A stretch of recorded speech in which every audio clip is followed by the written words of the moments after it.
Entropy as a measure of surprise.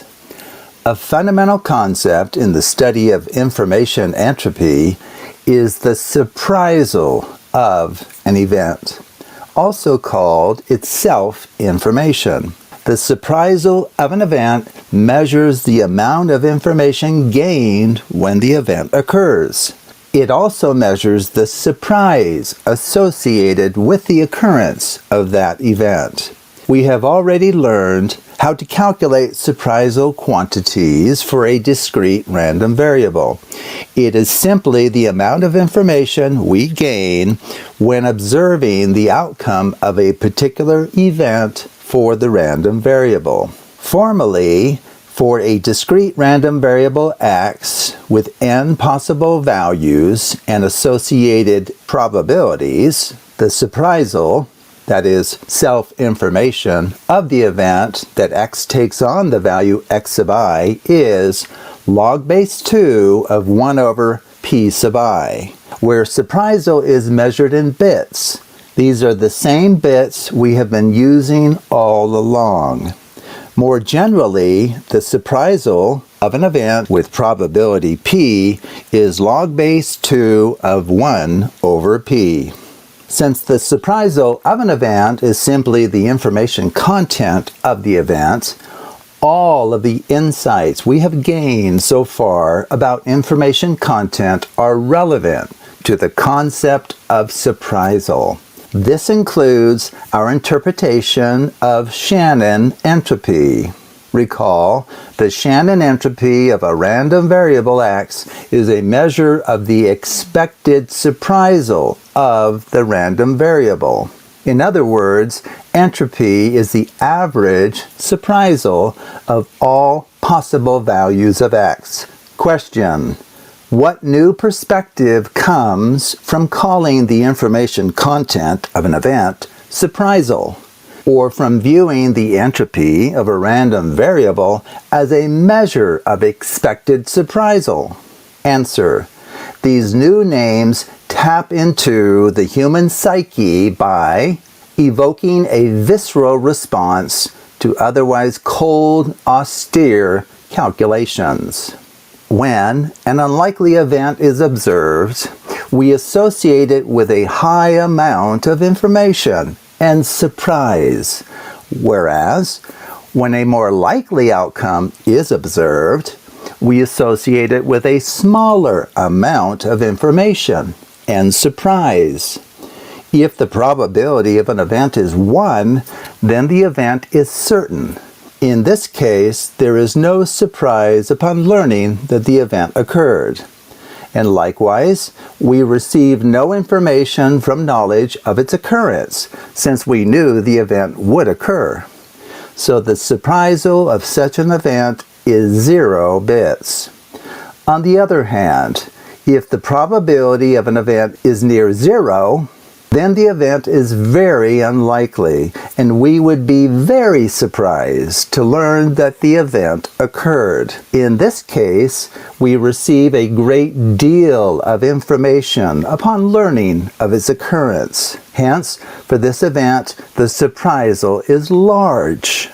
In the intermediate case, when the probability of occurrence is 0.5, both the occurrence and non-occurrence are equally likely.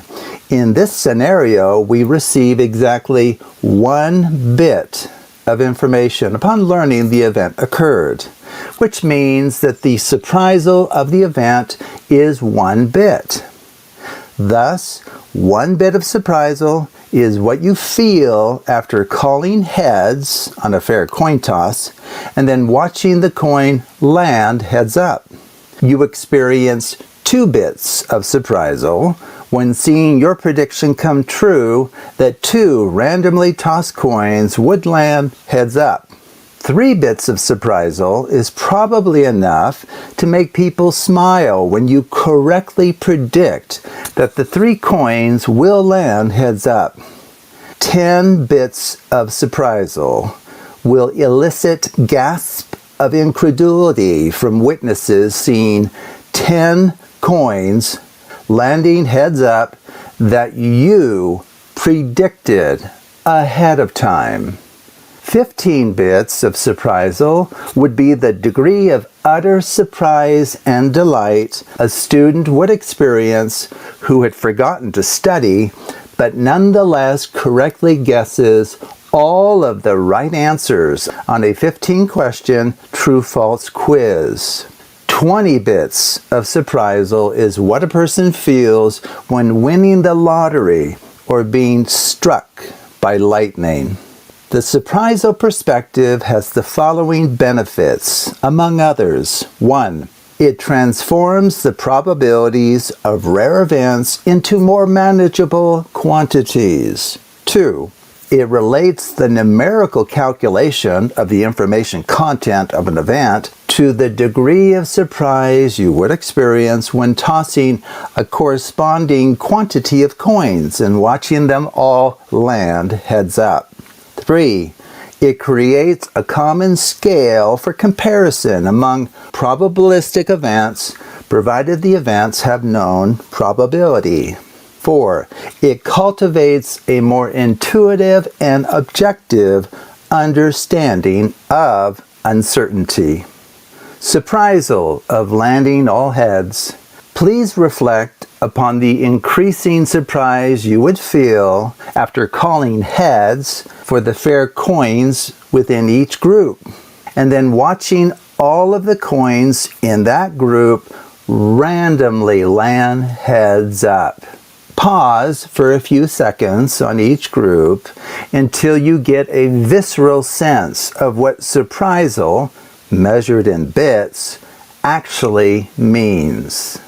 Surprisal of 1 bit, surprisal of 2 bits, surprisal of 4 bits, surprisal of 8 bits, surprisal of 16 bits, surprisal of 32 bits.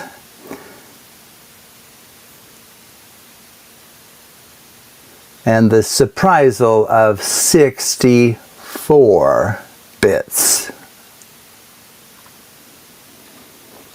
A surprisal paradigm has great potential in a society awash in statistics, many of which consist of numbers, charts, and graphs that convey little to no meaning to the average citizen. Indeed, statistical data are often misunderstood and sometimes egregiously misinterpreted.